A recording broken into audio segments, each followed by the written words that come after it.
யாவரும் எழுந்திருந்து सभी लोग उठकर தானியேல் 6ஆம் அதிகாரம் दानियल का 6वां अध्याय அதுல 23ஆம் வசனத்தை நம்ம வாசிக்கலாம். 23 वचन को पढ़ेंगे. तब राजा ने बहुत आनंदित होकर दानियेल को गड्ढा में से निकालने की आज्ञा दी। सो दानियेल गड्ढे में से निकाला गया और उस पर हानि का कोई चिन्ह न पाया गया, क्योंकि वह अपने परमेश्वर पर विश्वास रखता था। நம்ம அப்படி ஜெபிக்கலாம். ऐसे हम प्रार्थना करेंगे. வானத்தையும் பூமியும் படைத்த எங்கள் எலோஹிம் தேவனே, आकाश और पृथ्वी का निर्माण करता हम लोग का एलोहिम परमेश्वर, எங்க எல்ஷடாய் தேவனே உம்மை துதிக்கிறோம் அப்பா. हमारा एलशदाई परमेश्वर आपको स्तुति करते हैं. யெகோவா மேசியா நாமத்தினாலே ஜெபிக்கிறோம். यहोशू मसीह के नाम से प्रार्थना करते हैं. வாசிக்கப்பட்ட இந்த வசனத்துல எங்களோடு பேசுங்க. ये पढ़े गए वचनों के द्वारा आप हमसे बात कीजिए. இதுல இருக்கிற மறைபொருள்களை எங்களுக்கு வெளிப்படுத்தி इसमें தாங்க. से जो भी गुप्त है आप हमें प्रकट करके दीजिए. நீர் உயிர் தெழுந்தீர் கர்த்தாவே. आप जी उठे हैं परमेश्वर. அது வேதாகமத்தில் எல்லா இடத்திலும் ये கொடுக்கப்பட்டிருக்கிறது. कलाम में हर एक जगह पे दिया गया है. எல்லா இடத்திலும் உதாரணமா हर एक கொடுக்கப்பட்டிருக்கிறது. जगह पे उदाहरण के तौर पे दिया गया है. இன்னைக்கு நாங்க தானியேலை பற்றி தியானிக்கும் போது आज हम दानियल के विषय में ध्यान करने के இதுல समय में உயிர்த்தெழுதின் வல்லமையை காண்பீங்கப்பா. आपका जो पुनर्स्थान का जो सामर्थ्य है वो हमें दिखाइए प्रभु. நீங்க எங்களை பலப்படுத்துங்க. आप हमें बल दीजिए. வந்திருக்க ஒவ்வொரு பிள்ளைகளும் आए हुए ஆசீர்வதிக்கப்படட்டும். हर एक बच्चे को आशीष कीजिए. வராமல் தடைப்பட்டிருக்க பிள்ளைகள் जो नहीं आ पाए वो बच्चे लोग को भी அவங்களையும் கர்த்தாவே அடுத்தட கொண்டு வாங்கப்பா. अगले टाइम उनको भी आप लेके आइए. அவங்களுக்கு அந்த வாஞ்சை வரட்டும். उनको वो प्यास दीजिए. எந்த தடைகள் இருந்தாலும் कुछ भी रुकावट होगा तो அந்த தடைகள் எல்லாம் நீக்குங்க. वो रुकावट को निकाल दीजिए. யோசுவா மேசியா நாமத்தில் கேட்டுக்கொள்கிறேன் ஜீவனுள்ள நல்ல பிதாவே. यहोशू मसीह के नाम से मांगते जीवित परमेश्वर. आमीन. आमीन. உட்காரலாம். सब बैठेंगे.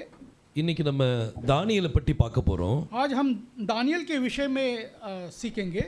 இந்த தானியேல் வந்து ரொம்ப அருமையான ஒரு மனிதன். दानियल एक बहुत ही बेहतरीन मनुष्य है. இந்த 6ஆம் அதிகாரத்தை நீங்க ये பாத்தீங்கன்னா 6वां अध्याय में आप अगर देखोगे तो இது தரியு அரசாண்ட முதல் வருஷம். ये दरियु राजा जो राज करने का पहला बरस के समय में, பாபிலோன் ராஜ்யம் முடிவடைந்த பிறகு जब बाबिलोन राज खत्म हो गया அதுக்கு பிறகு தரியு மேதியா பெர்சியாவுடைய ராஜ்யம் ஆரம்பமாகுது. तो उसके बाद मेदिया और पर्शिया का राज चालू होने के समय में அந்த ராஜ்யத்துல தரியு ராஜா அரசாண்டு வந்தான். वो राज्य के अंदर दरियु नाम राजा राज्य करने के लिए आए थे. இவன் இந்த தானியேலை என்ன செய்யறான் அப்படின்னா ये दानियल को क्या करता है அந்த ये முதல் வருஷத்திலே ये पहला बरस में ही இந்த 6ஆம் அதிகாரத்துல நீங்க ये எடுத்தீங்கன்னா 6वां अध्याय को अगर आप लोगे तो யெகோஷுவாவுடைய டைபாலஜியை நீங்க वो பார்க்கலாம். योशुआ का जो तौर तरीका आप देख सकते हो. யெகோஷுவாவுடைய சாயலை நீங்க அதுல आप பார்க்கலாம். यहोशुआ का छाया को आप देख सकते हो. அவர் உயிர்த்தெழுந்த காரியத்தை இதுல நீங்க பார்க்கலாம். वो जी उठने का सामर्थ्य के चीजों को आप देख सकते हो. பாருங்க தானியேல் 6ஆம் அதிகாரம் 1ஆம் வசனத்தை வாசிக்கலாம். देखो दानियल 6वां अध्याय पहला वचन को पढ़ेंगे.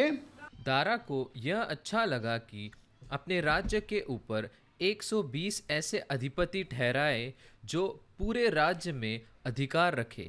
பாருங்க देखिए பைபிள் சொல்லுது कलाम कहता है இந்த தரியு என்ன செய்யறான்னா ये दरियु क्या करता है தன்னுடைய ராஜ்யத்துல நஷ்டம் வரக்கூடாது वो अपना राज्य में नुकसान नहीं होना है करके அதுக்கு 120 பேரை தேர்ந்தெடுக்கிறான். 120 व्यक्तियों को चुन के लेता है. அந்த 120 பேரும் அந்தந்த தேசத்துல அவங்க பாத்துக்கிட்டு இருக்காங்க. वो 120 लोग वो अपने अपने जगह को सब देखभाल करते हैं. இவங்க எல்லாரும் என்ன செய்யணுமா तो ये सब क्या करना है 3 பேருக்கு ரிப்போர்ட் பண்ணணும். ये 3 जन को आके वो इसके बारे में सब कुछ बताना है. அந்த 3 பேர்ல பிரதானமானவர் யார் तो அப்படின்னா उसमें सबसे जो तीनों में से प्रधान कौन थे அவர்தான் தானியேல். वही दानियेल थे. தானியேல் தான் எல்லாத்த விட பிரதானவன். वो सब प्रधानों में दानियल प्रधान थे. சோ 120 பேர் वो 120 लोग அவங்க இதெல்லாம் எல்லாம் அவங்களுடைய தேசத்துல என்னென்ன நடக்குன்னு சொல்லி तो उनके देश में क्या क्या चल रहा है करके देख के அவங்க எல்லா ரிப்போர்ட்டும் யார்கிட்ட கொடுக்கணும்னா वो सब रिपोर्ट को क्या करना है ஒரு 3 பிரதானிகள்ட்ட वो கொடுக்கணும். 3 प्रधानों को देना है. அந்த 3ல ஒரு ஆள் வந்து தானியேல். वो 3 प्रधान में से एक प्रधान दानियल था. இவங்க எல்லாரும் சேர்ந்து தானியேலுக்கு ரிப்போர்ட் பண்ணணும். तो ये सब मिलकर दानियल को वो सब बातें बताना है. தானியேலை உயர்த்தி वो வைத்திருந்தார். दानियल को उन लोग ने ऊंचाई पे रखे थे. எப்படி யோசேப்பை கர்த்தர் எகிப்துல உயர்த்தி வைத்திருந்தாரோ जैसा जोसेफ को इजिप्ट में ऊंचाई पे रखे गए थे அதே மாதிரி இங்க தானியேலை கர்த்தர் உயர்த்தி तो வைக்கிறார். वैसे ही प्रभु ने दानियल को यहाँ पर ऊंचे पे रखे थे. யெகோஷுவாவுடைய சாயலை நம்ம பார்க்க तो போறோம். यहोशुआ का रूप को हम देख सकते हैं. இப்ப தானியேலை யெகோஷுவாவாக நீங்க கருதிடுங்க. आप दानियल को आप योशुआ के इसमें ले लीजिए। அந்த யெகோஷுவா யாரு? योशुआ कौन है? அவர் அபிஷேகம் பண்ணப்பட்டவர். वो अभिषेक किया हुआ है। யெகோஷுவா ஹமஷியாக். योशुआ हा मसीहा, அவர் மேசியாவா இருக்கிறார். वो मसीहा है। இப்போ மேசியாக்கு விரோதமா वो मसीहा के विरोध में அவர் இந்த உலகத்துல எப்படி காரியங்கள் நடந்துச்சோ उनके समय में जो जो कार्य हुआ அதே போல தானியேலுடைய நாட்கள்ல நடக்குது. वैसे ही दानियल के समय में भी हुआ। இந்த தானியேலுக்கு விரோதமா எல்லாரும் இருக்கிறாங்க. ये दानियल का विरोध में सभी लोग हैं। 120 பிரதானிகள், वो 120 जो प्रधान है, அப்புறம் இவங்களுக்கு மேல இருக்க இன்னும் 2 பேரு, इनके ऊपर जो भी 2 जन है, இவங்க எல்லாருமே वो सभी लोग தானியேலுக்கு விரோதமா இருக்கிறாங்க. वो दानियल के विरोध में ही है। தானியேல்ட்ட எப்படியாவது குற்றங்களை கண்டுபிடிக்கணும். दानियल का कैसा भी विरोध करना है करके गुनाह बताना है। அவன்ட்ட எப்படியாவது தப்பு கண்டுபிடிக்கணும். कैसा भी उसके अंदर वो गलत चीज को बताना है அவனுடைய करके கணக்கு வழக்குல தப்பு கண்டுபிடிக்க वो सब பார்த்தாங்க. जो गिनती करता है वो सब गलत बताना है करके, ஆனா அவன்ட்ட தப்பு கண்டுபிடிக்க முடியல. मगर उसके पास कोई भी गुनाह नहीं बता पाए। எல்லாத்துலயும் பெர்ஃபெக்ட்டா இருந்தான். सब चीज में वो परिपूर्ण था। யெகோஷுவாவையும் योशुआ को भी அவரை குற்றப்படுத்துறதுக்கு उसको गुनाह दिखाने के लिए எத்தனையோ பொய் சாட்சிகள் எடுத்து கொண்டு வந்தாங்க. कितना झूठा साक्षी वहां पर खड़े हुए, ஆனா அவருக்கு விரோதமா எந்த சாட்சியும் பலிக்கவில்லை. मगर उनका विरोध में कोई भी झूठा साक्षी उधर फला नहीं है। அதே போல தானியேலுக்கும் நடந்துச்சு. वैसे ही दानियल को भी हुआ है। அந்த தேசமே தானியேலுக்கு விரோதமா இருக்குது. वो सब देश दानियल का विरोध में था। அந்த 120 பேரும் தானியேலுக்கு விரோதமா वो இருக்கிறாங்க. सब 120 लोग भी दानियल के विरोध में थे। சிந்திச்சு பாருங்க. सोच के देखिए, நம்மளுக்கு விரோதமா கொஞ்சம் பேர் இருக்காங்க. आज हमारे विरोध में कुछ ही लोग हैं, நம்மள தாங்க முடியல. हमको सहन करने को नहीं होता ஆனா है। இந்த தானியேலுக்கு விரோதமா 120 பேரு, मगर ये दानियल का विरोध में 120 लोग, அத்தனை பேர் இவனை எப்படியாவது இவனை தீர்த்து கட்டணும். तो कैसा भी इनको कैसा तो भी कुछ तो भी करना है ஆனா करके। தானியேலுடைய வயசு என்ன தெரியுமா? और दानियल का उम्र क्या है पता है आपको? தானியேலுடைய வயசு 85. तो दानियल का उम्र 85 है। 85 வயசு தாத்தாவுக்கு 85 उम्र के जो ताता को, दादाजी को, அந்த ஜனங்கள் எல்லாம் பயப்படுறாங்க. वो सब लोग वहां पर डरते उनसे। 85 வயசா இருந்தாலும் 85 वर्ष का जो आयु का जो दादाजी है उनसे, கர்த்தர் அவனை எப்படி ஞானத்தினால் நிறைத்திருந்தார். ऐसा उनको ज्ञान से परमेश्वर ने भरे हुए थे। கர்த்தருடைய அபிஷேகத்தால் வைத்திருந்தார். तो परमेश्वर ने उनको अभिषेक करके रखे हुए थे। இந்த 85 வயசுல वो 85 उम्र के अंदर 122 பேரும் वो जो 120 लोग हैं, கூட்டம் கூடி वो सब जो इकट्ठा होकर இவனை எப்படியாவது இவனை கொலை பண்ணணும், कैसा भी इनको मार देना है, இவனை எப்படியாவது குற்றம் கண்டுபிடிக்கணும், कैसा भी इनके अंदर गुनाह को पकड़ के रखना है இவனுடைய करके, பொசிஷன்ல இருந்து இவனை கீழே இறக்கணும். इनका जो पोजीशन है उससे हमको गिराना है करके இது ஒரு திட்டம் தீட்டுறாங்க. ये सब कुछ जो लोग योजना करते हैं। இந்த ஆவி சபைக்குள்ள வந்துடக்கூடாது. ये आत्मा कलीसिया के अंदर नहीं आ जाना चाहिए। இந்த ஆவி சபைக்குள்ள வந்தா ये आत्मा अगर कलीसिया के अंदर आ गया तो அப்ப அது என்ன செய்யும்? वो क्या करेगा? மத்தவங்களை வளர விடாது. किसी को बढ़ने को नहीं देगा। மத்தவங்களை உட்கார வைக்க முயற்சி பண்ணும். जो है उनको फिर बिठाने के लिए कोशिश करेगा। அவங்களுக்கு வளர்ச்சியை கொடுக்க விடாது. तो उनको बढ़ोतरी नहीं देगा उधर। அவங்கட்ட தவறுகளை கண்டுபிடிக்கும். उसका अंदर सब गुनाह बताते रहेंगे। அவங்களை எப்படியாவது அவங்க பொசிஷன்ல இருந்து இறக்கணும். तो वो पोजीशन में से उनको कैसा भी बिठा देना है करके। இந்த ஆவி மோசமான ஒரு ஆவி. ये आत्मा बहुत ही बुरा आत्मा है। ஆனா फिर भी தானியேலுக்குள்ள இருந்த அபிஷேகம், दानियल के अंदर जो अभिषेक था, அது அருமையான ஒரு वो அபிஷேகம். बहुत ही बेहतरीन अभिषेक था। அந்த अभिषेकத்துல वो अभिषेक के अंदर யாரும் அவனை தொட முடியல. कोई भी उनको छू नहीं पाया है। அப்படிப்பட்ட விசேஷமான அபிஷேகத்தை வைத்திருந்தார். ऐसा एक विशेष अभिषेक के साथ थे वो। இப்போ தானியேலை நம்ம யெகோஷுவாவோடு சேர்த்து अब பேசலாம். दानियल को हम योशुआ के साथ मेल करेंगे। இந்த 120 பேர் ஒரு பிளான் பண்ணாங்க. वो 120 जन एक प्लान करे।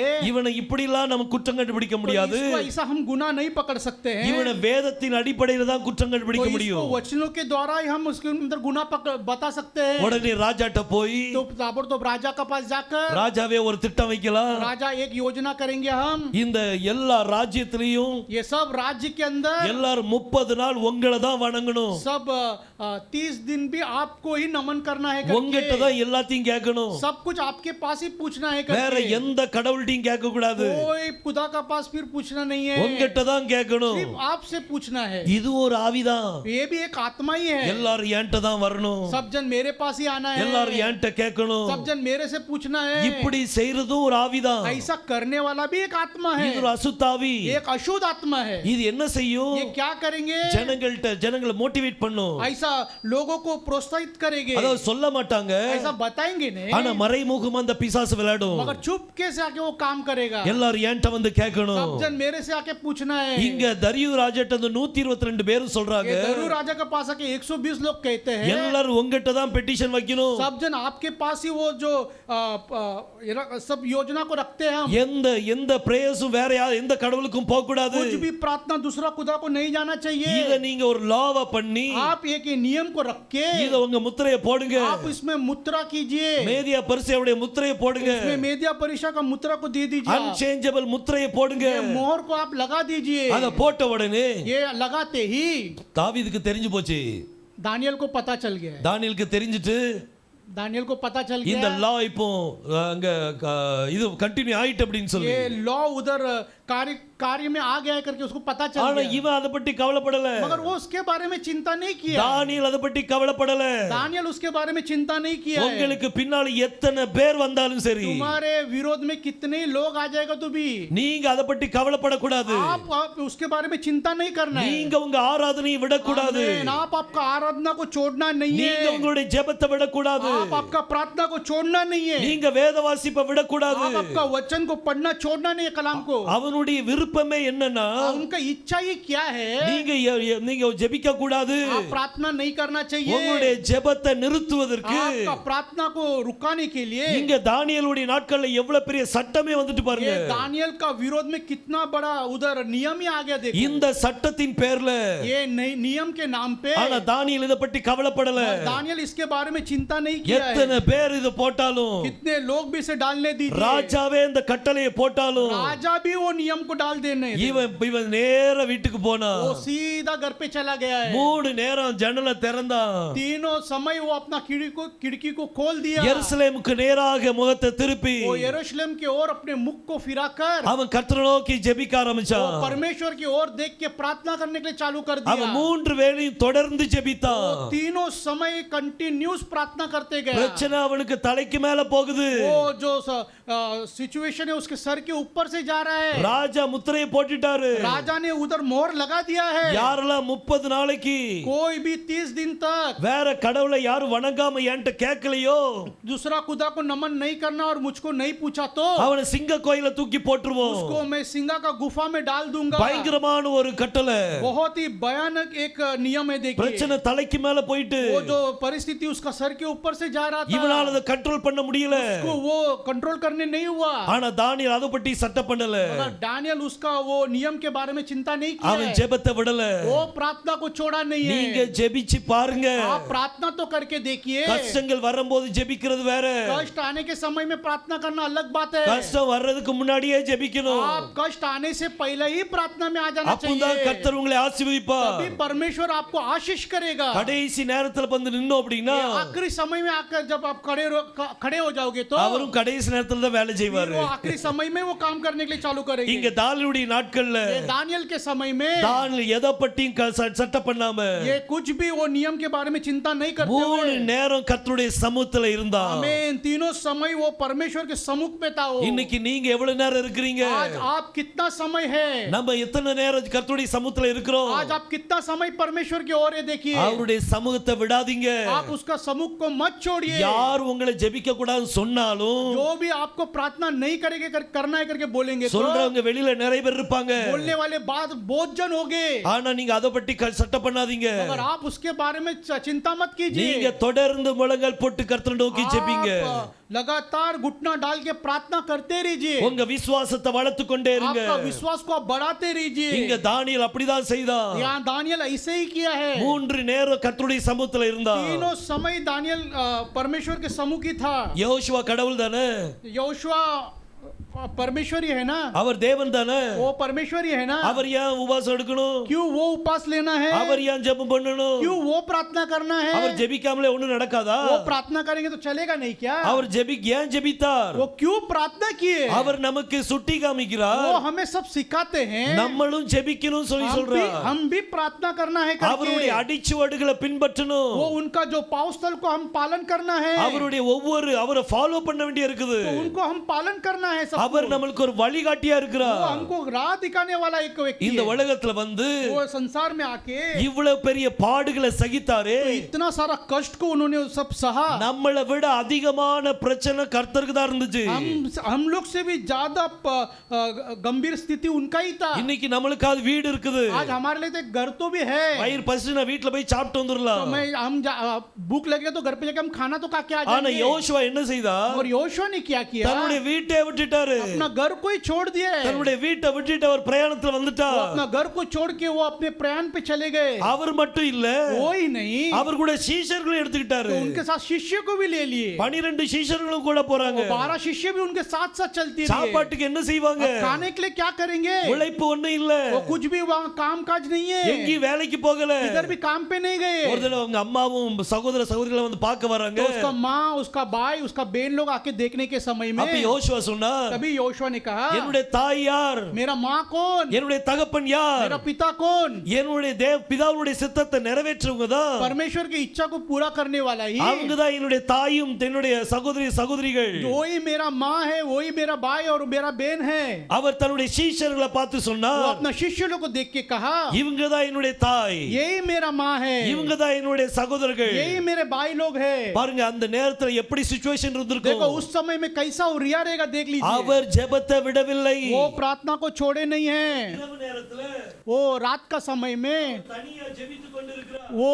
अकेला प्रार्थना करते ही है, அவர் இரவு நேரத்துல वो रात के समय में அவர் தனியா ஜெபித்துக் கொண்டிருந்தார், वो अकेला खुद से प्रार्थना करते ही है, இன்னைக்கு நம்மளுடைய வாழ்க்கை எப்படி இருக்குது, आज हमारा जीवन कैसा है, நம்ம வாழ்க்கை ஜெப வாழ்க்கை இருக்குதா, हमारा जीवन प्रार्थना का जीवन है क्या, நம்ம எவ்வளவு தூரம் நம்ம ஜெபிக்கிறோம், हम कितना समय तक प्रार्थना करते யோசுவா हैं, ஏன் ஜெபிக்க வேணும், योशुआ क्यों प्रार्थना करना चाहिए, அவர் நேர அற்புதத்தை செய்யலாம், वो सीधा अद्भुत तो कर सकते थे, ஏன் இந்த பிரேயர் வச்சிருக்காரு, क्यों वो प्रार्थना रखे, அது ரொம்ப முக்கியமான காரியம், बहुत ही महत्वपूर्ण है वो, நீங்க அப்போஸ்தலர் நடபடிகளை எடுத்தீங்கன்னா आप पेरितों का काम को अगर ले लोगे तो அவர் உயிர் தெழுந்த பிறகு वो जी उठने के बाद அப்போஸ்தலர் நடபடிகள் எழுதப்படுது, वो पेरितों का काम लिखा गया है, 28 அதிகாரம் எழுதப்பட்டிருக்குது, 28वें अध्याय पूरा लिखा गया है, இந்த ஒவ்வொரு அதிகாரத்திலையும் நீங்க பாத்தீங்கன்னா ये पूरा आप अधिकार में आप देखोगे तो ஜெபம் இல்லாத அதிகாரம் இல்லை, ये वो प्रार्थना नहीं है, ऐसा भी एक अध्याय नहीं है उसके ஒவ்வொரு अंदर, அதிகாரத்திலையும் ஜெபம் இருக்குது, हर एक अध्याय में वहां पर प्रार्थना है, ஜெபம் நிறைந்த அப்போஸ்தலர் நடபடிகள், वो जो प्रार्थना से भरा हुआ पेरितों का काम है, இன்னைக்கு உங்களுடைய வாழ்க்கையில आज आपका जीवन के अंदर ஒவ்வொரு பேஜையும் பரட்டி பார்த்தா आपका हर एक जीवन का पन्ना को आप घुमा के देखोगे तो எல்லாம் பிரேயர்ஃபுல் பேजेस இருக்கணும், आपका जीवन प्रार्थना का जीवन होना चाहिए, கர்த்தர் எல்லா பிரச்சனையிலிருந்து விடுதலை கொடுப்பார், सब मुसीबतों से वो छुटकारा देंगे, பேதுருவை தூக்கி சிறைச்சாலையில போட்டாங்க, और पतरस को उठा के वो जेल में डाल दिया, பவுலும் சீலாவையும் தூக்கி ஜெயில போட்டாங்க, पौलुस को और सिलास को जेल में डाल दिया गया அவங்க है, சும்மா இருக்கல, वो चुप नहीं बैठे वहां அவங்க पर, கர்த்தரை ஆராதிக்க वो ஆரம்பிச்சாங்க, परमेश्वर को आराधना करने के लिए चालू कर ஒவ்வொரு दिए, பேஜும் பரட்டி பார்க்கும்போது वो सब आपका पन्ना को पलट के देखने के समय में அவங்களுடைய வாழ்க்கையில ஜெபமாக தான் இருந்தது, उनका जीवन प्रार्थना का जीवन था, இன்னைக்கு உங்களுடைய ஒவ்வொரு பேஜையும் பரட்டும் போது आज आपका हर एक जीवन का पन्ना को पलटने के समय में ஜெபம் இருந்தால் अगर प्रार्थना रहेगा तो உங்களுக்கு ஜெயம் வரும், आपको जय आएगा, உங்களுக்கு ஜெயம் வரும், आपको जय आएगा, நீங்க ஜெபத்தை மறந்தால் आप प्रार्थना को अगर भूल गए तो ஜெயம் உங்க வீடு வீட்டுடைய என்ன லொகேஷன் கிடைக்காது, तो அதுக்கு उनको फिर लोकेशन नहीं मिलेगा आपका, ஜெயத்துக்கு உங்க வீட்டு லொகேஷன் கிடைக்காது, अगर आप प्रार्थना को आपका लोकेशन चाहिए तो आप प्रार्थना जरूरी है, உங்களுடைய வாழ்க்கையில ஜெபம் முக்கியம், तो आपका जीवन के अंदर प्रार्थना बहुत ही महत्वपूर्ण है, தானியேலுடைய நாட்கள்ல दानियल के समय में அவன் 3 வேளை கர்த்தரை நோக்கி ஜெபித்தான், वो तीनों समय प्रभु के पास प्रार्थना किए, உடனே இந்த 122 பேரும் तो जो 122 लोग நேர ராஜாட்ட போயிட்டாங்க, सीधा राजा के पास चले गए। தரியு ராஜாக்கு தானியேல்னா ரொம்ப பிடிக்கும். दरियु राजा को दानियल बोले तो बहुत ही प्रिय है, அவனுக்கு ரொம்ப பிடிக்கும். அவன் बहुत ही प्रिय है उसका, ஒரு நல்ல நண்பன் போல वो இருந்தான். एक बहुत ही अच्छा मित्र के मानिता हो। ஆனா இங்க பாக்கும்போது मगर यहाँ देखने के समय में இந்த 122 பேர் ராஜாட்ட போய் சொல்லிட்டாங்க, वो 122 लोग राजा के पास जाके बोल दिए, ராஜாவே राजा நீங்க கட்டளை கொடுத்தீங்க, आपने आज्ञा दिया था, இந்த கட்டளையின்படி ये आज्ञा के अनुसार யாராவது 30 நாளைக்கு உங்ககிட்ட கேட்கல அப்படின்னா तो कोई भी अगर 30 दिन तक आपको नहीं पूछा तो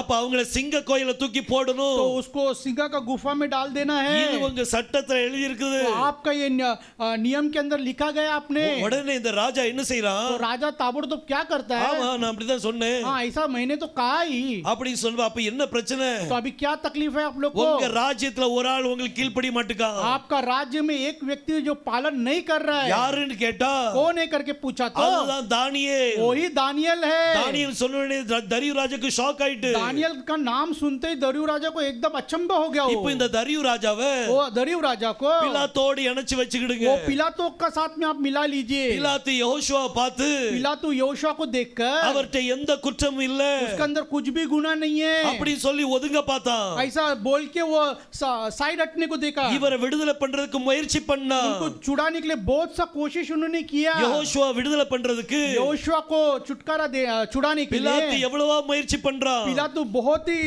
कोशिश किया उधर। அதே போல தரியு ராஜா, वैसे ही दरियु राजा, நீங்க வீட்ல போய் ஃபுல்லா வாசிங்க. आप घर पे जाके पूरा अध्याय को पढ़िए। இந்த 6ஆம் அதிகாரத்தை வாசிங்க. ये 6वां अध्याय को पढ़िए। தரியு ராஜா என்ன செய்றான்னா, दरियु राजा क्या करता है, தானியேலை காப்பாத்துறதுக்கு दानियल को बचाने के लिए முழு முயற்சி பண்றான். पूरा कोशिश करता है। वो தன்னுடைய சட்டங்கள்லாம் வாசிக்கிறான். अपना पूरा नियमों को वो पढ़ता है। ஏதாவது சட்டத்துல ஒரு ஓட்டை இருக்குதா, इधर एक नियम के अंदर एक भी छेद है क्या, அந்த அந்த சட்டத்துல இடம் இருந்துச்சுன்னா वो नियम के अंदर कुछ तो भी एक जगह होगा तो தானியேல் எப்படியாவது காப்பாத்திரலாம். ऐसा भी दानियल को मैं बचा लूंगा। இப்படி முயற்சி பண்ணிட்டு இருந்தா. ऐसा वो कोशिश करते ही रहा। இதே மாதிரிதான் वैसा ही பிலாத்து முயற்சி பண்ணா. पिलातू भी कोशिश करते रहा। யெகோஷுவா எப்படியாவது விடுதலை பண்ணணும். कैसा भी यहोशुआ को छुड़ा देना है यहाँ से। அவன் யெகோஷுவாவை கூப்பிட்டா. वो यहोशुआ को बुलाया, யெகோஷுவாட்ட பேசினா. यहोशुआ से बात किए, உடனே ஜனங்கள்ட்ட போய் சொன்னா, फिर लोगों से जाके कहा அவர்ட்ட நான் எந்த தப்பும் பார்க்கல, उसके अंदर तो कोई भी गुनाह मैं नहीं देख रहा हूँ, அவரை தண்டனை கொடுக்கிறதுக்கு எந்த தப்பும் இல்ல. वो दंड का कोई भी योग्य नहीं है वो। ஆனா ஜனங்கள் கத்துனதுனால मगर लोग चिल्लाने की वजह से அங்க அடிக்கிறதுக்கு ஒப்பு கொடுத்தான்.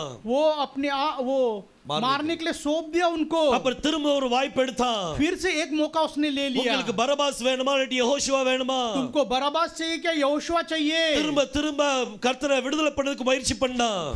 फिर से वो कोशिश करती रही कि कैसे भी प्रभु को छुड़ा लूं। தரியு ராஜாவும் அப்படிதான் பண்ணான். दरियु राजा भी वैसे ही किए, எப்படியாவது தானியேலை வீட்டுல விடுதலை பண்ணணும். कैसा भी दानियल को बचाओ करके அவர் ராத்திரி முழுசா தேடிட்டு वो இருக்கிறான். रात पूरा ढूंढ रहे उसे, அவனால ஒண்ணும் பண்ண முடியல. उससे कुछ नहीं किया गया। அதே போல பிலாத்து ஒண்ணும் பண்ண முடியல. वैसे ही पिलातू भी कुछ नहीं किया। கடைசில அவன் என்ன செய்தான், लास्ट में क्या किया, அவன் தண்ணி எடுத்து वो पानी लेकर கையை கழுவிட்டான். अपना हाथ को धो लिया। இந்த இரத்த பழி என் மேல கிடையாதுப்பா. ये लहू का बलि मेरे ऊपर नहीं। ஆனா அந்த ஜனங்கள் என்ன சொன்னாங்கன்னா, ये लोगों ने क्या कहा, இவருடைய இரத்த பழி எங்க மேல எங்க பிள்ளை மேல வரட்டும். ये इनका जो लहू का जो बलि है वो हमारे ऊपर, हमारे बच्चों के ऊपर आने दो। தானியேல் விடுதலை பண்றதுக்கு दानियल को छुड़ाने के लिए தரியு ராஜா ரொம்ப முயற்சி பண்றான். दरियु राजा बहुत ही कोशिश कर रहा है। ஹalleluya हालेलुया। பாருங்க, இன்னைக்கு நிறைய பேர் உங்களை விடுதலை பண்ண முயற்சி பண்ணலாம். देखो आज बहुत से लोग आपको छुड़ाने के लिए कोशिश करेगा। ஆனா கர்த்தர் தான் விடுதலை பண்ணணும்னா, आमीन, परमेश्वर ही आपको छुड़ाना है तो அவர் மத்தவங்கள வச்சு வேலை பார்க்க वो மாட்டார். लोगों को रख के काम में नहीं लेके आएगा। தீர்க்கதரிசி ஒரு செய்தி கொடுக்கும்போது भविष्यवक्ता एक संदेश देने के समय में ஷாத்ராக் மேஷாக் ஆபேத்நேகோவை शाद्राक मेशक आबेदनगो को அவங்க தீச்சுளையில போட போகும்போது जब अग्नि के अंदर डालने के समय में அவர் ஒரு கற்பனையில வந்து சொல்றாரு, वो एक सोच में आके वो बोल रहा है, மேல தேவ தூதர்கள்லாம் பார்த்துட்டு இருக்காங்களா. वो सब देवदूत लोग ऊपर से देखते होंगे। அப்படி பார்த்துட்டு இருக்கும்போது ऐसा देखने के समय கேப்ரியல் தூதன் வந்து சொல்லிருப்பான், गैब्रिएल दूत आके बोले होंगे,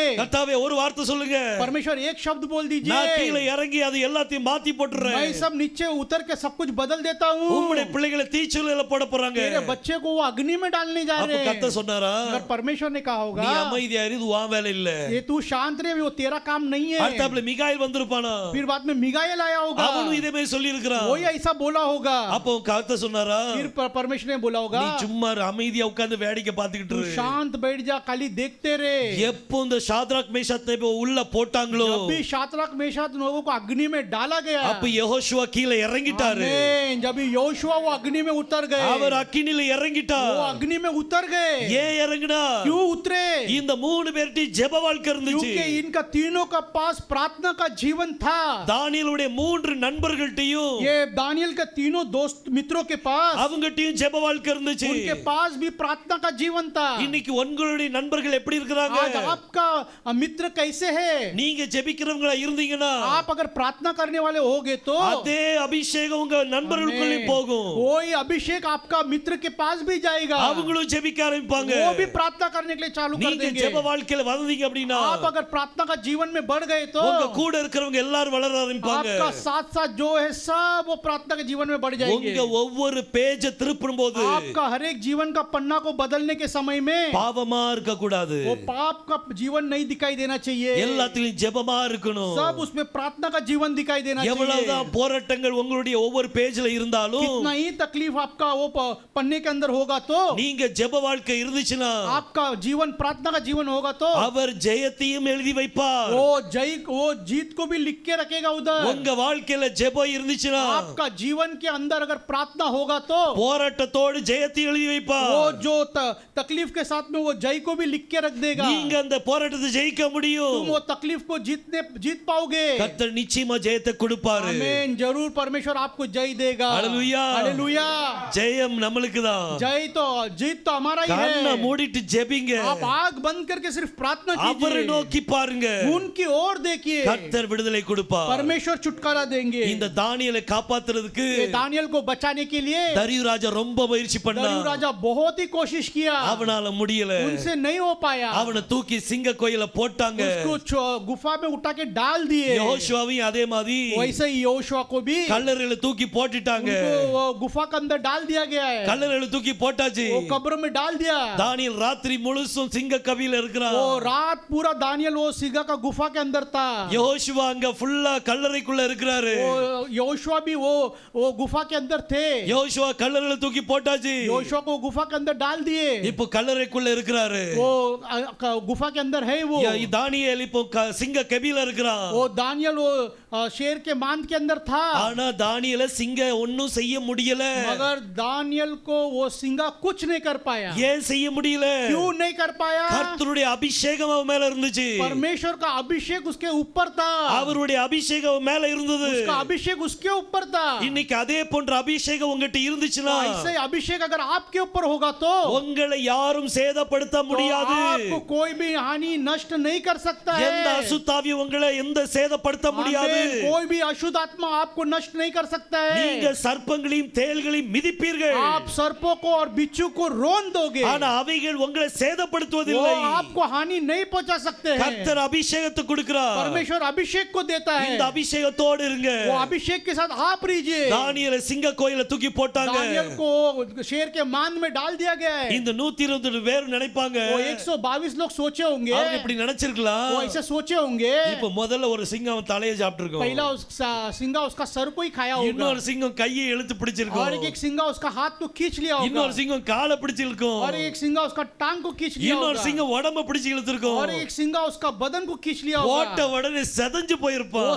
सब तितर बितर और चितड़ हो गया होगा. நம்மளுக்கு விரோதமா இருந்த தானியேல் முடிஞ்சது. हमारा विरोध में वो दानियल जो था वो खत्म. இப்படி இவங்களுடைய கற்பனை போயிட்டு இருக்குது. ऐसा सोच उन लोग का जा रहा है. देखिए ஆனா தரியு ராஜா मगर दरियु राजा என்ன நடந்திருக்குமோ தெரியலையே. क्या होगा करके वो सोच के बैठे. தானியேல் உயிரோட இருக்கானா செத்து போயிட்டானா? दानियल जी रहा है क्या मर गया करके वो सोच के बैठा है. தானியேல் வணங்கின தேவன் இவனை காப்பாத்திருப்பாரா? दानियल जो परमेश्वर को नमन कर रहा था वो बचाए रहे होंगे இவனுக்கு क्या? எங்கேயோ கர்த்தர் மேல ஒரு நம்பிக்கை. इधर तो भी उनको एक परमेश्वर के ऊपर एक भरोसा है. देखिए தானியேலுடைய தேவன் மேல ஒரு நம்பிக்கை. दानियल के परमेश्वर के ऊपर एक भरोसा है. இன்னைக்கு உங்களுடைய செயலை பார்த்து आज आपका चाल चलन को देखकर ஜனங்கள் நீங்க வணங்குற தேவன் பேர்ல எப்படி விசுவாசம் வைக்கணும்? आप आप जो परमेश्वर को नमन करते हो उसके ऊपर कैसा विश्वास उनको दिलाना है। நம்மளுடைய செயலை பார்த்து हमारा चाल चलन को देख के அவங்களுக்கு கர்த்தர் மேல நம்பிக்கை வரணும். उनको परमेश्वर के ऊपर विश्वास आना है। அவங்க அவங்க அவங்க வணங்குற தேவன் அவங்களை காப்பாத்துவாரு. हाँ, उनका जो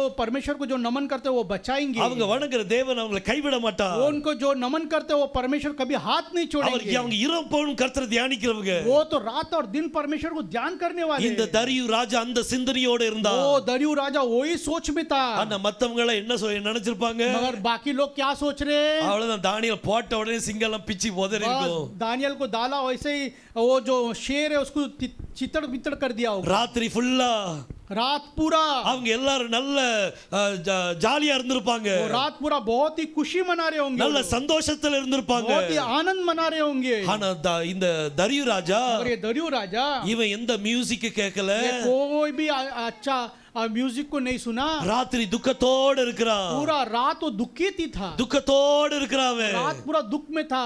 எந்த தானியேலுக்கு என்ன இருக்குமோ தெரியலையே. दानियल को क्या हो गया होगा?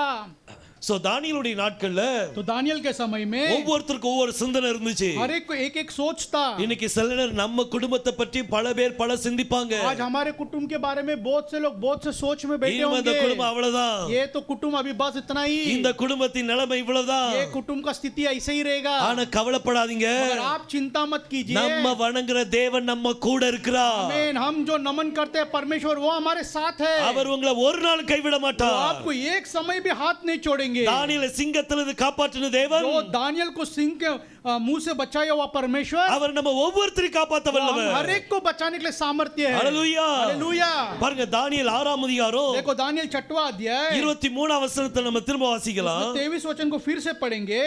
तब राजा ने बहुत आनंदित होकर दानियेल को गड्ढा में से निकालने की आज्ञा दी। सो दानियेल गड्ढे में से निकाला गया और उस पर हानि का कोई चिन्ह न पाया गया, क्योंकि वह अपने परमेश्वर पर विश्वास रखता था।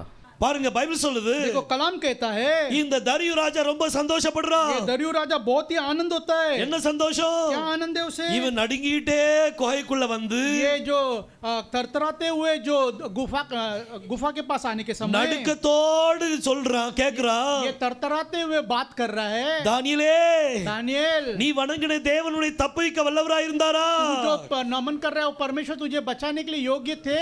அங்க இருந்து ஒரு சத்தம் வருது, वहां से एक आवाज आता है, என் தேவன் என்னை காப்பாத்திட்டாரு. आमीन, मेरा परमेश्वर ने मुझे बचाया है। ஹalleluya. हालेलुया।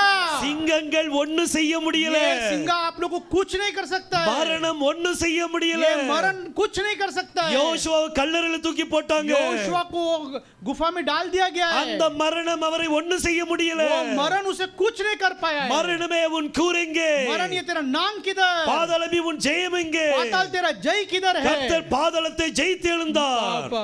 मसीह वो पाताल को जय पाए हुए थे। हालेलुया। हालेलुया। தானியேல் எப்படி மரணத்தை ஜெயித்தானோ, जैसा दानियल मरण को जय पाया था, யோசுவா மரணத்தை ஜெயித்தான். योशुआ मरण को जय जीत लिए। பிசாசு நினைச்சான், शैतान सोचा இன்மை யோசுவா அவ்வளவுதான் முடிஞ்சாரு, अभी योशुआ उतना ही खत्म, அவரை மண்ணுல போட்டாச்சு, उसको तो मिट्टी में डाल दिया அவரை गया है, கோயிலுக்குள்ள போட்டாச்சு, उसको कब्र में डाल दिया गया அப்படி है। நினைச்சிட்டு இருந்தா. वैसा सोच के है ஆனா वो। கர்த்தர் 3ஆம் நாள் உயிர் मगर தெழுந்தார். तीसरे दिन पर मसीह जी उठे, அவர் மரணத்தை वो ஜெயித்தார். मरण को जय पाए। சிங்கத்தின் வாயிலிருந்து தப்பித்துக் वो கொண்டார். सिंह का मुंह से वो बच निकले। हालेलुया. हालेलुया। நம்ம தேவன் உயிர் தெழுந்தார். हमारा परमेश्वर जी उठा है। தரியு ராஜா சந்தோஷத்தோடு என்ன சொன்னார்னா, दरियु राजा बहुत ही आनंद से क्या कहा, தானியேல் என்ன செய்யுங்க, தானியேலை வெளியெடுங்க முதல்ல. दानियल को पहला बाहर निकालो। பாருங்க திரும்ப வாசிங்க அந்த देखो வசனத்தை. फिर से पढ़िए। तब राजा ने बहुत आनंदित होकर दानियेल को गड्ढा में से निकालने की आज्ञा दी। सो दानियेल गड्ढे में से निकाला गया और उस पर हानि का कोई चिन्ह न पाया गया, क्योंकि वह अपने परमेश्वर पर विश्वास रखता था। தானியேலை கெபியிலிருந்து தூக்கிவிட சொன்னார். दानियल को वो मान से बाहर निकालो करके बोला है। தூக்கிவிட சொன்னார். वो उठा लीजिए बोला है उससे இது बाहर। எதை குறிக்குது? ये किसे दर्शाता இது है? உயிர் தெழுதலை குறிக்குது. वो पुनर्स्थान को दर्शाता है। हालेलुया। हालेलुया। நம்ம யெகோஷுவா உயிர் தெழுந்தார். हमारा मसीह जी उठा है, மரணத்திலிருந்து உயிர் वो தெழுந்தார். मरण से पुनर्स्थान हुआ है। இன்னைக்கு அவர் மரித்தோர்களின் தேவன் அல்ல, आज वो मरा हुआ लोगों का परमेश्वर नहीं है, ஜீவனுள்ளவர்களுக்கு தேவன். वो जो जीवित जीवित है उनका परमेश्वर है அவர் वो இன்னைக்கு நம்ம கூட ஜீவிக்கிறார் वो आज भी हमारे साथ जी रहे हैं அவர் நேற்றும் இன்றும் என்று वो மாறாதவர் आज कल और युगानुयुग एक सा है वो அவர் மரணத்தை ஜெயித்தார் वो मरण को जय पाए நம்மளும் மரணத்தை ஜெயிப்போம் हम भी मरण को जय पाएंगे இந்த கடைசி நாட்கள்ல ये आखिरी समय में நம்ம மரணத்தை ஜெயிக்க கூடிய பிள்ளைகள் हम मरण को जय पाने वाले बच्चे हैं மணவாட்டி மரணத்தை ஜெயிக்கணும் ये दुल्हन मरण को जीतना है இன்னைக்கு நம்ம மணவாட்டி அப்படினா आज अगर हम दुल्हन है तो நீங்க மரணத்தை ஜெயிக்க கூடியவங்க आज हम लोग मरण को जय पाने वाले लोग அப்ப होना நம்ம வேற चाहिए எந்த பிரச்சனை குறித்து तो கவலைப்படக்கூடாது हम कोई भी चीजों के बारे में चिंता नहीं करना है எதை குறிச்சும் பயப்படக்கூடாது कुछ भी चीज के बारे में डरना नहीं है பயம் நமக்குள்ள இருக்க கூடாது हमारे अंदर डर नहीं होना चाहिए அவர் பயத்தின் ஆவியை தரல वो हमको डर का आत्मा नहीं दिया நமக்கு है தைரியத்தின் ஆவியை वो हमको கொடுத்திருக்கிறார் धैर्य का आत्मा दिया है நீங்க மரணத்தையே ஜெயிக்க तो போறீங்க आप मरण को ही जय पाने वाले हैं சாதாரண வியாதியை ஜெயிக்க முடியாதா आप छोटा सा बीमारी को जय नहीं पा सकते हैं क्या சாதாரண பிரச்சனைகளை ஜெயிக்க முடியாதா क्या छोटा सा जो तकलीफ को आप जय नहीं पा सकते हो கண்டிப்பா ஜெயத்தை கொடுப்பா आप जरूर वो आपको जय देगा ஜெபிங்க आप प्रार्थना कीजिए உங்களுடைய ஒவ்வொரு பேजेसும் எப்படி இருக்கணும் आपका हर एक पन्ना कैसा होना चाहिए ஜெபிக்கிற ஒரு பேஜாக இருக்கட்டும் आपका प्रार्थना का वो पन्ना होना चाहिए ஹalleluya हालेलुया ஜெபிக்கிறவங்க ஒரு நாளும் தோந்து போக மாட்டாங்க जो प्रार्थना करते एक दिन भी हारेंगे नहीं वो எந்த காரியத்திலயும் நீங்க தோக்க மாட்டீங்க कोई भी कारण से वो हारेंगे नहीं எல்லாத்துலயும் ஜெயம்தான் सब में आपको जय है ஹalleluya हालेलुया நம்ம யெகோஷுவா உயிர்த்தெழுந்தார் हमारा यहोशुआ जी उठा है தானியேல் மரணத்தை ஜெயித்து எப்படி வெளியே வந்தாரோ दानियल जैसा मरण को जीत के बाहर आया அதே போல वैसे ही யெகோஷுவா மரணத்தை ஜெயித்து உயிர்த்தெழுந்தார் वैसे यहोशुआ भी मरण को जीत के बाहर आ गए அவர் இன்னைக்கு கல்லறையில இல்ல आज वो कब्रिस्तान में नहीं है அவர் वो இன்னைக்கு சிங்க கோயில இல்ல आज वो शेर के मान में नहीं है वो நிறைய பேர் அந்த சிங்க கோயில விழுறாங்க आज बहुत से लोग शेर के मान में गिरते हैं எலும்பு தான் மிச்சமாகுது वो खाली हड्डी ही वहां रहता है கொஞ்சம் சதை கூட கிடைக்க மாட்டேங்குது थोड़ा सा भी चमड़ा नहीं है ஆனா யெகோஷுவா मगर यहोशुआ ஒரு எலும்பு கூட அங்க அந்த அந்த இதுல கபர்ல இல்ல वो एक हड्डी भी वहां पर वो कब्रिस्तान में नहीं है ஹalleluya हालेलुया இந்த கபர் அப்படிங்கிற வார்த்தையில ये कबर करके अक्षर को இந்த கபர் அப்படிங்கிறது இது நம்ம முஸ்லிம் ஜனங்க சொல்லுவாங்க ये जो मुस्लिम लोग कहते हैं उसे कबर அத ஹீப்ருலயும் அத கபர் தான் वो சொல்லுவாங்க हिब्रू में इसको कबर ही बोलते हैं ஹீப்ருல என்னதான் वो हिब्रू में भी क्या है கபர் தான் कबर ही है அந்த கபர்ல மூணு எழுத்து ये வரும் कबर में 3 अक्षर है देखिए ஒன்னு கோஃப் வரும் एक कोफ आता है அப்புறம் பெத் வரும் बाद में बेत आता है அதுக்கு பிறகு ரேஷ் வரும் उसमें बाद में रेश आता है இந்த மூணு எழுத்து சேர்ந்தது தான் கபர் ये 3 अक्षर को मिला के उसको कबर बोलते हैं முதல்ல கோஃப் पहला कोफ அப்புறம் பெத் बाद में बेत அப்புறம் ரேஷ் उसके बाद रेश இந்த பெத்னா என்னது ये बेत बोलेगा तो क्या है பெத்னா வீடு वो घर है ஆனா இந்த கபர்ல ये कबर के अंदर வீடுன்னு சொல்லும்போது ये घर बोलने के समय में அந்த கபர்ஸ்தான் தான் வீடு ये कब्रिस्तान ही उसका घर है அந்த குகை தான் வீடு वो गुफा ही वो घर है சோ இந்த வீட்ல वो घर के अंदर இந்த கோஃப் இருக்குதே ये कोफ है கோஃப்னா கோஃப் வந்து சித்திர எழுத்துல எப்படி वो எழுதுவாங்கன்னா कोफ जो एंशियन हिब्रू में कैसे लिखते थे அது உதய சூரியன் எழுதுவாங்க वो जो उगता हुआ सूरज का जैसे वो लोग लिखते थे அது அதிகாலை நேரம் वो जो सुबह का समय இந்த அதிகாலை நேரத்துல वो सुबह होने के समय में இந்த கபர்ஸ்தான்ல இருந்து ये कब्र में से இந்த யெகோஷுவா ரேஷ் வந்து वो जो रेश है ரேஷ்னா அதுக்கு அர்த்தம் என்ன रेश बोलेगा तो क्या है தலை हेड நமக்கு தலை யாரு सर अपना सर कौन है யெகோஷுவா योशुआ யெகோஷுவா योशुआ இந்த கல்லறையில இருந்து ये गुफा ये कब्रिस्तान से அதிகாலையிலே உயிர்த்தெழுந்தார் वो सवेरे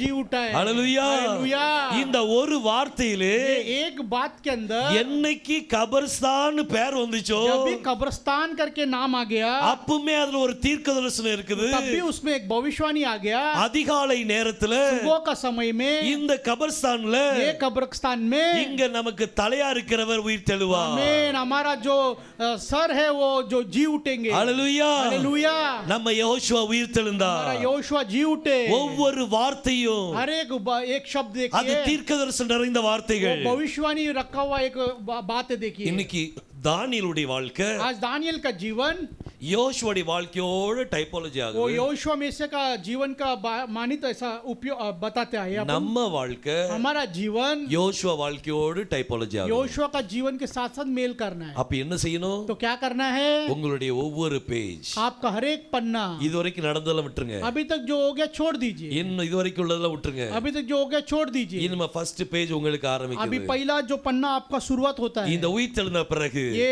जी उठने के बाद ஃபர்ஸ்ட் பேஜ் ஆரம்பிக்குது पहला पन्ना आरंभ है। ஜெபத்தோட ஆரம்பிங்க आप प्रार्थना के साथ शुरुआत कीजिए। हालेलुया। हालेलुया। நம்ம தேவன் எல்லாத்தையும் பார்த்துக்கிட்டு हमारा இருக்காரு परमेश्वर सब कुछ देख रहा है। ஜெபத்தை கேட்கிறவர் நம்முடைய वो தேவன் प्रार्थना को सुनने वाला परमेश्वर है। எங்க கேட்கிறாரு किधर सुनते हो? அங்க அவிசுவாசம் வரக்கூடாது उधर अविश्वास नहीं आना चाहिए। அவர் கேட்பார் वो सुनेंगे, அவர் செய்வார் वो करेंगे। சிங்கத்துல கொண்டு போய் போட்டாங்க वो शेर के मान में डाल दिया उधर। போடுறதுக்கு முன்னாலே கத்த தடுக்கி இருக்கலாமே वो डालने से पहले ही परमेश्वर रोक सकते थे ना, ஏன் தடுக்கல क्यों नहीं रुका है? ஏன்னா கத்த தன்னுடைய வல்லமையை காமிக்க விரும்பினார் आमीन। परमेश्वर अपना सामर्थ को दिखाना चाहते थे वहां இன்னைக்கு पर। உங்க வாழ்க்கையில आज आपके जीवन के अंदर भी கத்த தன்னுடைய வல்லமையை வெளிப்படுத்த விரும்புகிறார் परमेश्वर आपके अंदर आपका सामर्थ को, उनका सामर्थ को दिखाना चाहते हैं। அவருடைய வல்லமையை उनका सामर्थ को உங்களுடைய வாழ்க்கையில காமிக்க விரும்புகிறார் आपका जीवन के अंदर दिखाना चाहते हो। அப்ப நம்ம என்ன செய்யணும் तो हम क्या करना चाहिए? எனக்கே அந்த பிரச்சனை எனக்கே அந்த பிரச்சனை मेरे को क्यों ये तकलीफ? இந்த வார்த்தை சொல்லக்கூடாது ये बात, ये शब्द आपका मुंह से निकलना नहीं चाहिए। ஏன்னா கர்த்தர் உங்க வாழ்க்கையில ஏதோ செய்ய விரும்புறாரு तो कुछ तो भी परमेश्वर आपके जीवन में करना चाहते அதுக்கு हैं, ஒப்பு கொடுங்க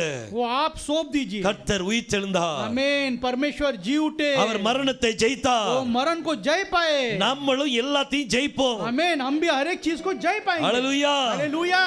மணவாட்டி மரணத்தை ஜெயிக்கணும் दुल्हन मरण को जीतेगा। இந்த கடைசி நாட்கள்ல ये आखिरी समय में நம்ம வாழ்க்கை கர்த்தர்ட்ட ஒப்பு கொடுங்க हमारा जो जीवन है जो परमेश्वर को सौंप देंगे। கர்த்தாவே நான் ஒண்ணு இல்ல मैं तो कुछ नहीं हूँ என் परमेश्वर, வாழ்க்கையில நான் எவ்வளவு தவறு मेरा பண்ணிருக்கேன் जीवन के अंदर मैं बहुत सा गलतियां करता என்னை हूँ, மன்னிங்கன்னு சொல்லி मुझे माफ कीजिए करके बोल இன்னையில के இருந்து ஒரு புது பேஜ் எழுத ஆரம்பிங்க आज से एक नया अध्याय लिखने के लिए चालू कर दीजिए। கர்த்தர் நம்மளை ஆசீர்வதிப்பாராக आप परमेश्वर आपको आशीष करे। நம்ம யெகோஷுவா உயிர்த்தெழுந்தா हमारा यहोशुआ जी उठा है। யோசேப்பை தூக்கி குழியில போட்டாங்க योसेफ को लेके जाके वो खड्डे में डाल दिए। அவருடைய சகோதரர்களாம் சேர்ந்து குழியில போட்டாங்க तो उसका भाई लोग सब जाके उसको खड्डे में डाल दिए। அதே மாதிரி யெகோஷுவா எல்லாரும் கல்லறையில போட்டாங்க यहोशुआ को लेके जाके कब्र में डाल दिए। யோசேப்பை அந்த குழியில இருந்து தூக்குனாங்க तो योसेफ को वो खड्डे में से सब निकाले। யோசுவா அதே போல உயிர்த்தெழுந்தா यहोशुआ ऐसे ही जी उठे। ஹalleluya हालेलुया। நம்ம தேவன் உயிர்த்தெழுந்த தேவன் हमारा परमेश्वर जी उठने वाला அவர் परमेश्वर மரித்த தேவன் அல்ல है। वो मरा हुआ परमेश्वर नहीं அவர் है। கட்டுக்கதை அல்ல तो वो कहानी और कथावाचक में नहीं है। அவர் ஜீவிக்கிற தேவனா वो இருக்கிறார் जीवित परमेश्वर है। ஜீவனுள்ள தேவன் वो जीवन का परमेश्वर। ஹalleluya हालेलुया। கர்த்தர் நம்மளை ஆசீர்வதிப்பாராக परमेश्वर आपको आशीष करे। இந்த உயிர்த்தெழுந்த நாள்ல இருந்து ये जी उठने के दिन से உங்களுடைய ஒவ்வொரு பேஜும் आपका हर एक पन्ना அது ஜெப நிறைந்த ஒரு பேஜா இருக்கட்டும் आपका प्रार्थना का वो पन्ना होने देना। ஹalleluya हालेलुया।